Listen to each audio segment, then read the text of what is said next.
Usted está viendo UPL 360, bienvenido al programa de hoy. Hoy vamos a hablar del libro de Mateo. Y Juan Carlos, vamos a comentar si realmente Mateo manipuló los textos del Antiguo Testamento o no.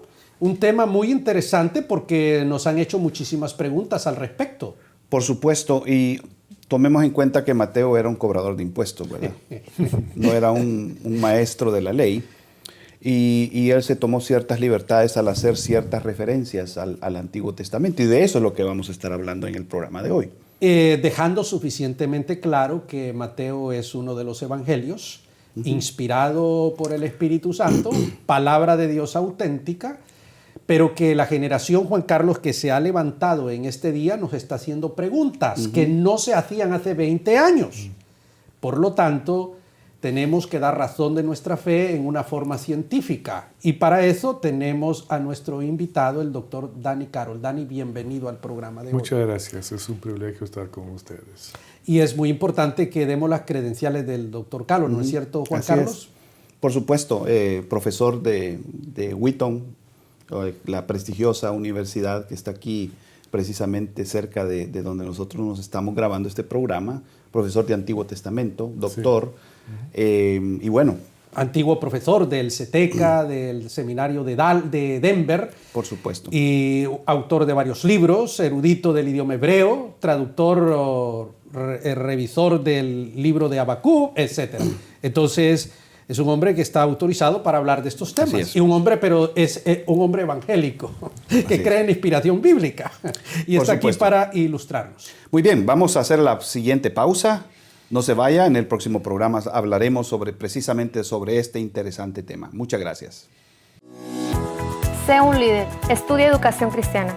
¿Quieres enseñar pero no sabes cómo? Tú necesitas estudiar educación cristiana. 10 módulos, 10 exámenes y 10 meses te dará las herramientas para ser un maestro. Todo lo que necesitas saber en el teléfono 562-852-2495. Qué bueno que usted está con nosotros. Este es UPL 360. ¿Manipuló Mateo el texto del Antiguo Testamento a su conveniencia? ¿La crítica de redacción evidencia que hay algún modus operandi humano? Esos son algunos de los temas que vamos a tratar, Juan Carlos, hoy con el doctor Danny Carroll, que nos hace el honor en esta ocasión. Bueno, comencemos hablando cuál es el propósito de Mateo al escribir el Evangelio. Pues tenemos que tratar de discernir su propósito, porque no lo tenemos enfrente para preguntarle, ¿verdad? Entonces, viendo lo que él presenta, tenemos la idea que su propósito era presentar a una audiencia mayormente judía, correcto, a Jesús como Mesías. Y por lo tanto, él cita tanto al Antiguo Testamento. Ahora, la gente, Juan Carlos, coloquialmente cree de que, y esa es la idea que se nos ha dado en la escuela dominical, que vino Dios, el Espíritu Santo, y le dictó al agiógrafo y el tipo iba escribiendo ahí. Y sabemos que eso no es cierto. Eso lo pueden decir otras confesiones, pero nosotros creemos que no. Entonces hablemos de las fuentes. En el Nuevo Testamento sí habla de una serie de fuentes que se utilizaron, que los evangelistas utilizaron ya. Lucas en su prólogo nos dice algo, pero hablemos de Mateo. ¿Qué fuentes utilizó Mateo para escribir su evangelio? Pues hay dos maneras de responder a la pregunta, porque hay una discusión técnica acerca de cuál evangelio fue el primero. Sí. Si Marcos, porque algunos creen que es Marcos, fue el primer evangelio, entonces como hay mucho de Marcos que reaparece en Mateo, entonces Marcos sería una fuente para él. Es correcto. Si Mateo fue el primero, esa es una posición que algunos toman, entonces los 8 evangelios se basan en Mateo. Entonces, sea cual sea su postura acerca de eso, los evangelios se usan. Sí. ¿Okay? Otra cosa son sus fuentes de su religión, que sería el Antiguo Testamento. Sí.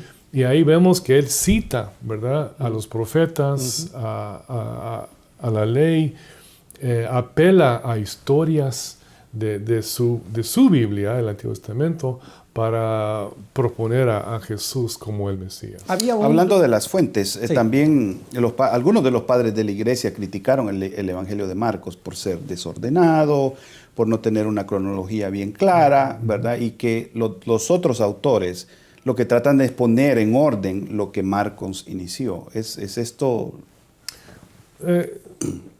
Sí y no, digamos, lo que vemos es que varios evangelios ponen el mismo incidente en otro lugar, porque lo que tenemos en los evangelios es la tensión entre un orden cronológico y un orden teológico. ¿Puedo dar un ejemplo de Mateo? Claro. Adelante. Ok, lo que vemos es, por ejemplo, en Mateo 2, Jesús está en Egipto con su familia. En capítulo 3, él pasa por las aguas del bautismo. En el 4, él está en el desierto, ¿verdad? Tentado. En el 5 al 7, él sube al monte y da su interpretación de la ley. Si uno compara eso con la historia de Israel, Egipto, pasar por las aguas, desierto de tentación, monte. ¿Okay?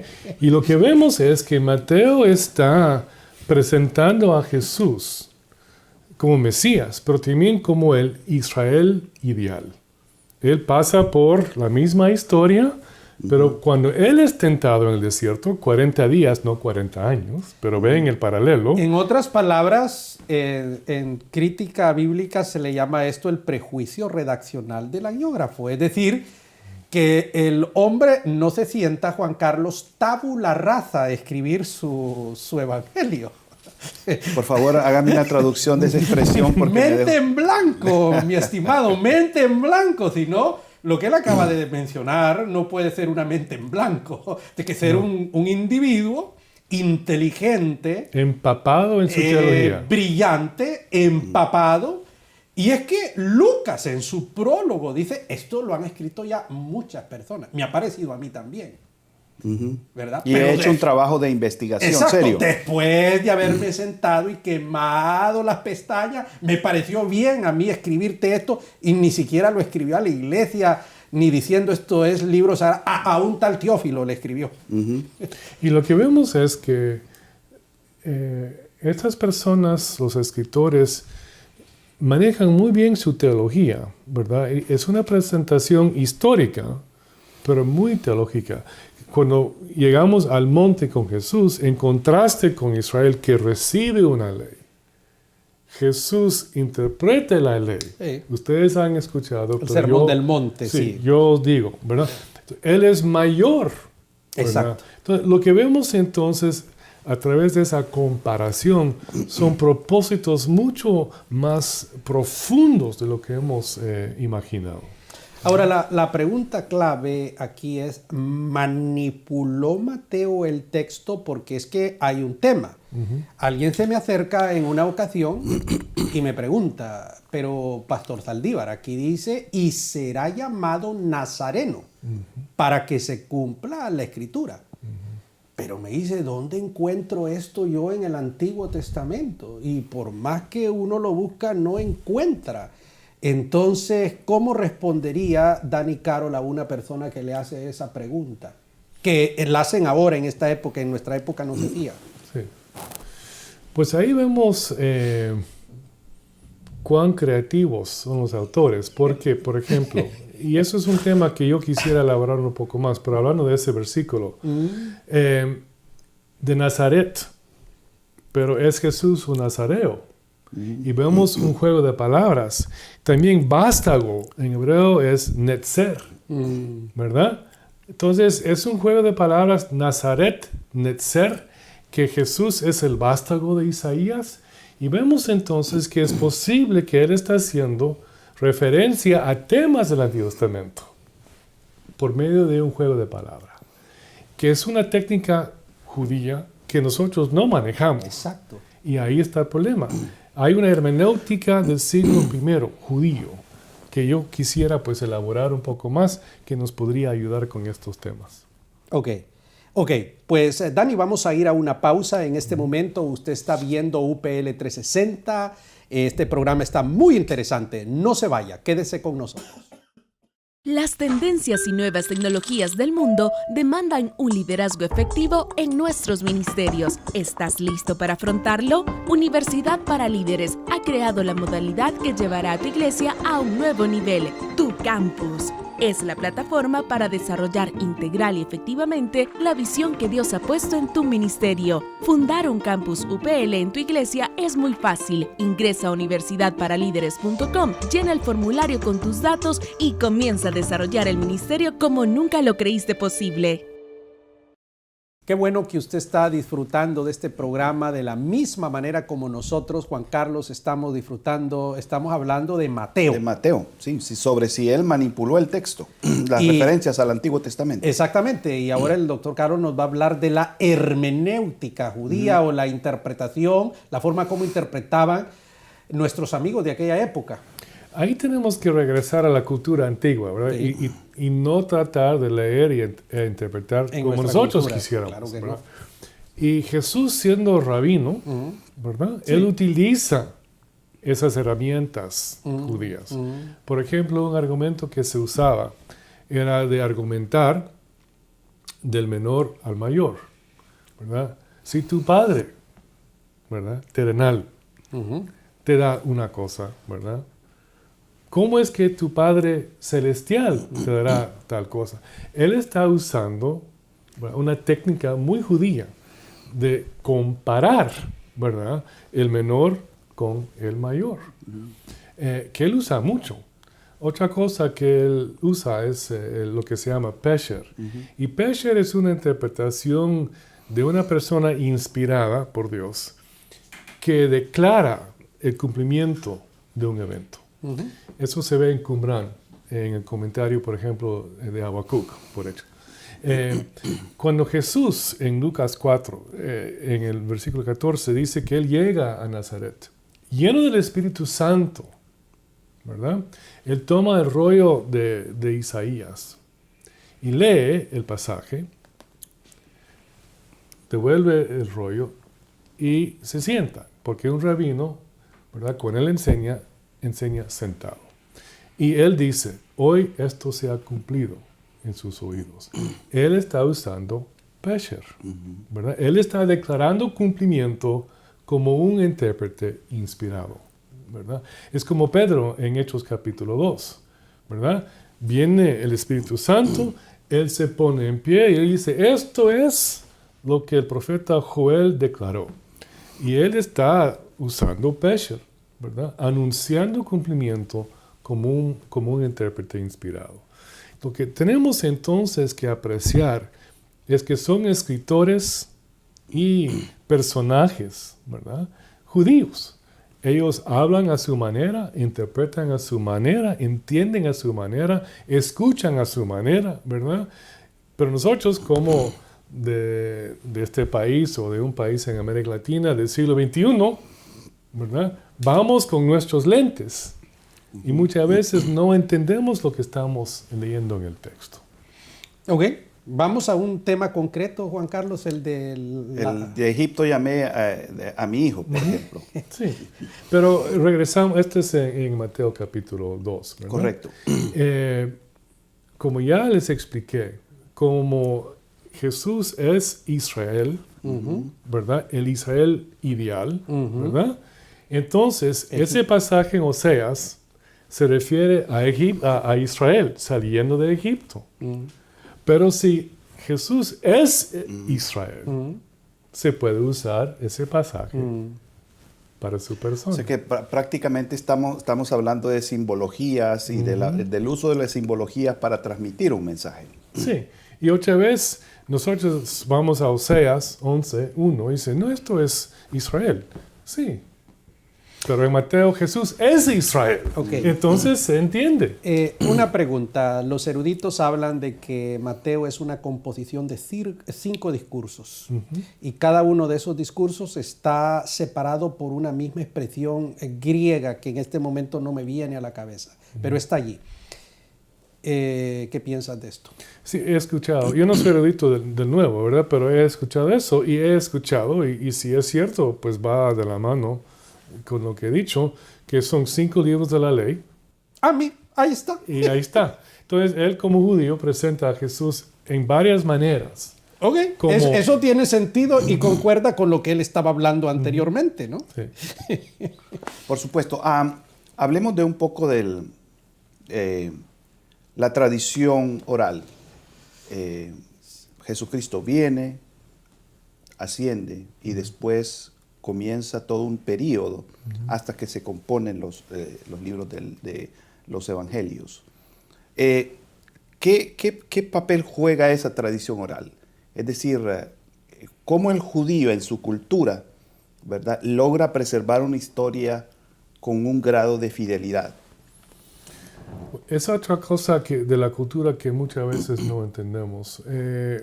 Como poca gente escribía en aquel entonces, tenían que recordar por un sistema oral, ¿verdad? Y entonces lo que vemos haciendo los escritores es que ellos usan técnicas que la gente entiende y eso ayuda también a recordar. Por ejemplo, cuando describía a Jesús como Israel, eso se va a recordar. Sí, claro. Si el libro se divide en 5 partes, Sí. eso se va a Los 5 entender. libros del Pentateuco, Sí, la entonces, Torá. lo que vemos son técnicas también de memoria que están usando ellos. Juegos de palabras. Y ellos, porque escuchar y recordar es natural. Para nosotros esto es natural. Yo no recuerdo, yo escribo. Sí. Bueno, O esto voy es a una, ahora natural. entonces, si yo le preguntara a usted, ¿qué acabo de decir? Usted me dice, bueno, y me da tal vez una idea. Pero con ellos ya sería... Hay que clarificar de que existen sus buenos 20 años entre la muerte de Jesús y el primer libro que se escribe, si es que fue Marcos. Ahora, hay otro detalle de que esto es muy importante. Hubo muchísimos otros evangelios. Los que se canonizaron fueron 4 al final. Pero, por ejemplo, hay un documento muy importante, Juan Carlos, que se llama Los Dichos de Jesús. Que el aparece, Evangelio de Tomás. que aparece en el de Evangelio Pedro. de Tomás, que cuando uno lee el Evangelio de Tomás, pero es que casi todo eso de esos dichos están en los evangelios. Lo que vemos, esto es tal vez para otro segmento, pero hay criterios también. Si uno va cuando tienen que reemplazar a Judas, quieren a una persona que estuvo con Jesús. Pablo habla, ¿verdad? Y él dice, tuve experiencia. Él tiene que probar lo que él dice es cierto, ¿verdad? Pedro dice, yo he visto, ¿verdad? Entonces, una cosa es recordar, otra cosa es probar que lo que uno recuerda es fiel a lo que pasó. Muy bien. Este es UPL 360. No se vaya, continúe con nosotros. Agrégale educación a tu vida y cambia el futuro de tu iglesia. Sé un líder, estudia terapia familiar. 5 módulos, 5 exámenes, 10 meses y un diploma que te preparará para orientar a las familias de tu iglesia. Todo lo que necesitas saber en el teléfono 904-415-3464. Usted está viendo UPL 360. Estamos ya, Juan Carlos, en la parte final de este programa que se lo hemos dedicado a Mateo. Así es. Y estábamos hablando entre cámaras sobre el tema este de la canonización de los textos. Exactamente, que los escritores, Lucas dice, me pareció muy bien escribirte a ti, Teófilo. No dice, bueno, me pareció bien escribir un libro sagrado inspirado por el Espíritu Santo, sino a ti, Teófilo. Eso de la canonización es otro rollo, es otra cosa, ¿no es cierto, Dani? ¿Cómo funciona ese tema? Sí, sabemos que hay otros escritos, ¿verdad?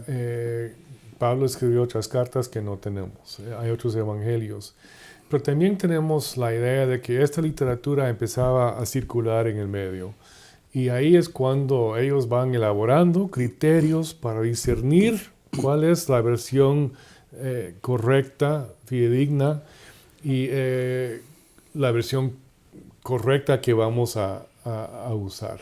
Entonces, muy temprano ya empiezan a decidir cuáles apartar y cuáles aceptar.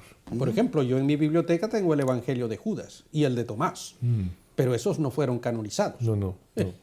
Y si uno los lee, uno puede ver por qué, ¿verdad? Exactamente. Que hay historias adicionales cuando Jesús era un niño y cosas por el estilo. Y lo que vemos, así como los libros apócrifos de los judíos, ellos inventan historias para llenar vacíos en lo que ellos creen que son vacíos en sus historias. Así es, el libro de Daniel, por ejemplo, ¿no? Vamos a las conclusiones, Juan Carlos. Entonces, la primera conclusión es que Mateo no es un hombre que escribe porque el Espíritu Santo le dicta, sino que es un hombre inteligente que agrupa su material en una forma que ya el doctor Carol nos ha explicado, de Egipto, del desierto, 5 discursos, 5 libros, una forma muy inteligente. Así es, también que la forma como Mateo está citando los versículos del Antiguo Testamento corresponden a una práctica que era común en la época de él, ¿verdad? De hacer reinterpretaciones de esos versículos o adecuaciones para que cumplan ciertos objetivos propios que él quiere lograr con sus escritos. Y siempre con sus propósitos teológicos, ¿verdad? Y debemos apreciar cuán diferentes son los evangelios. Cada uno tiene su estilo literario y su estilo teológico también. Y uno va apreciando mucho más, muchas veces, de lo que hemos apreciado en el pasado.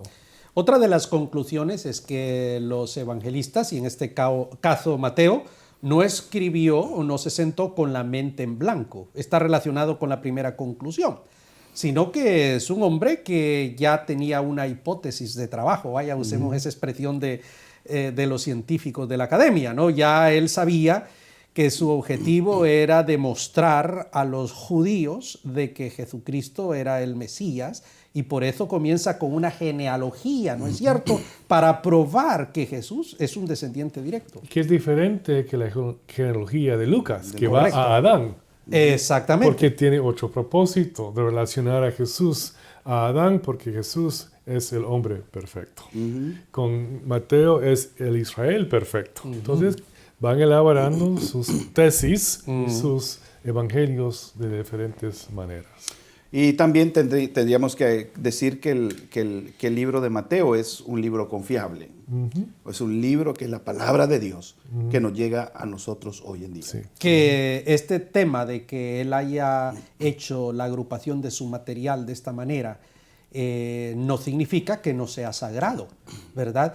Otra de las diferencias que es importante, que fue lo último que dijimos, es que que la decisión del tema de que eran libros sagrados o no, no fue una decisión de ellos, sino de la iglesia, que siguió criterios, ¿verdad?, muy específicos. Por ejemplo, el idioma en que fue escrito, ¿verdad? Por ejemplo, si fue aceptado por los ancianos o no, son criterios. Otros, si esto se contradecía o no con un tema del Antiguo Testamento, por decir algo, y yo no sé qué otros criterios más. Sí, y que tenían aceptación general, ¿verdad? Porque algunos evangelios solo se aceptaban en un cierto sector de la iglesia, entonces no. Pero si era una aceptación universal, entonces sí. Y así ellos van apreciando la inspiración de las Escrituras. Y huelga señalar, Juan Carlos, que en relación con el canon del Nuevo Testamento no ha habido discrepancia entre el cristianismo, a diferencia del canon del Antiguo Testamento, donde sí hay discrepancia. Aquí no, aquí todos hemos acordado de que son 27 libros aquellos que Dios inspiró. El Antiguo es otro tema para otra ocasión. Sí, ¿verdad? El tema de la canonización del Antiguo y los dos cánones que existen, ¿verdad? No sé si hay alguna otra conclusión más que agregar a este tema tan interesante que hemos abordado. No, bueno, el hecho de que existan dos teorías sobre cuál fue el primer evangelio, ¿no? También eso es algo que me llamó la atención. Si es Marcos o si es Mateo el primer evangelio, que unos usaron a los otros para poder redactar el texto. Correcto, es decir, que los evangelistas hicieron trabajo de investigación. Lucas en su prólogo nos lo deja suficientemente claro. Él deja claro de que hubo varios libros, que hubo varios autores, pero que él es el que hace el tema. Muy bien, muchas gracias por haber estado con nosotros. Este ha sido un programa muy interesante. Gracias, doctor, por habernos acompañado. Y esperamos pues que sea de mucha edificación para usted y para su vida espiritual. Hasta el próximo programa. Agrega la educación a tu vida y cambia el futuro de tu ministerio. Estudia la licenciatura en teología. Pastor, líder, la nueva generación es gente que va a la universidad. ¿No quisieras tú también agregar la educación a tu ministerio y cambiar tu futuro? Estudiando será la única forma de responder a los desafíos que enfrenta nuestra sociedad. Estudia la licenciatura en línea con nosotros.